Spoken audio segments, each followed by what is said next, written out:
ಇದೇ ದಿವಸ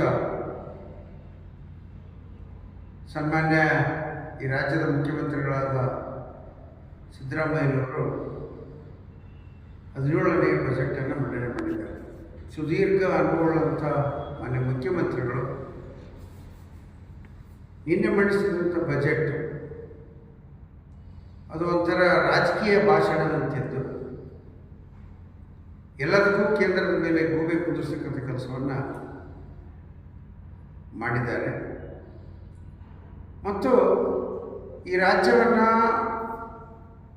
ಇನ್ನೂ 1,32,000 ಕೋಟಿ ಸಾಲವನ್ನು ಮಾಡುವುದರ ಮುಖಾಂತರ ಒಟ್ಟು ಸಿದ್ದರಾಮಯ್ಯನವರ ಅವಧಿಯಲ್ಲಿ 4,41,000 ಕೋಟಿ ಸಾಲವನ್ನು ಈ ರಾಜ್ಯದ ಜನತೆ ಮೇಲೆ ಭಾರ ಏರಿರ್ತಕ್ಕಂಥದ್ದು.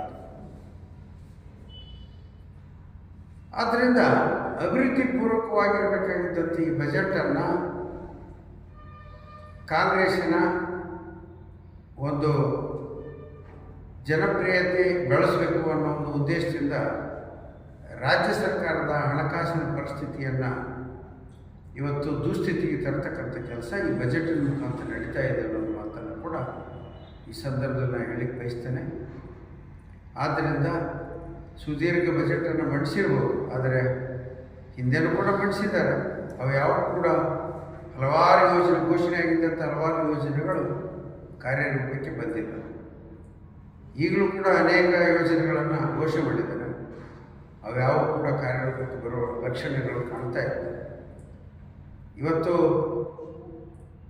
ನಮ್ಮ ಸರ್ಕಾರ ಪ್ರತಿ ದಿವಸ ಒಂದು ದಿವಸಕ್ಕೆ 5 ಕೋಟಿಗಿಂತಲೂ ಹೆಚ್ಚು ಹಣವನ್ನು ಕೇವಲ ಬಡ್ಡಿ ರೂಪದಲ್ಲಿ ಕಟ್ಟಬೇಕಾದಂಥ ಒಂದು ದುಸ್ಥಿತಿ ಈ ರಾಜ್ಯದ ಆರ್ಥಿಕ ಪರಿಸ್ಥಿತಿಯಾಗಿದೆ. ಆದ್ದರಿಂದ ಇದು ಜನಪರವಾದಂಥ ಬಜೆಟ್ ಅಲ್ಲ, ಇದು ಕೇವಲ ಕಾಂಗ್ರೆಸ್ಸಿನ ಒಂದು ಪರವಾಗಿರ್ತಕ್ಕಂಥ ಕಾಂಗ್ರೆಸ್ಸಿನ ಏನು ಯೋಚನೆಗಳಿದ್ದಾವೆ, ಚಿಂತನೆಗಳಿದ್ದಾವೆ, ಅದ್ರ ಪರವಾಗಿರ್ತಕ್ಕಂಥ ಬಜೆಟ್ ವಿನಃ ಇದು ಜನರ ಪರವಾಗಿರ್ತಕ್ಕಂಥ ಬಜೆಟ್ ಅಲ್ಲ ಅನ್ನೋದು ಅಂತ ಈ ಸಂದರ್ಭದಲ್ಲಿ ನಾನು ಬಯಸ್ತೀನಿ. ಧನ್ಯವಾದ.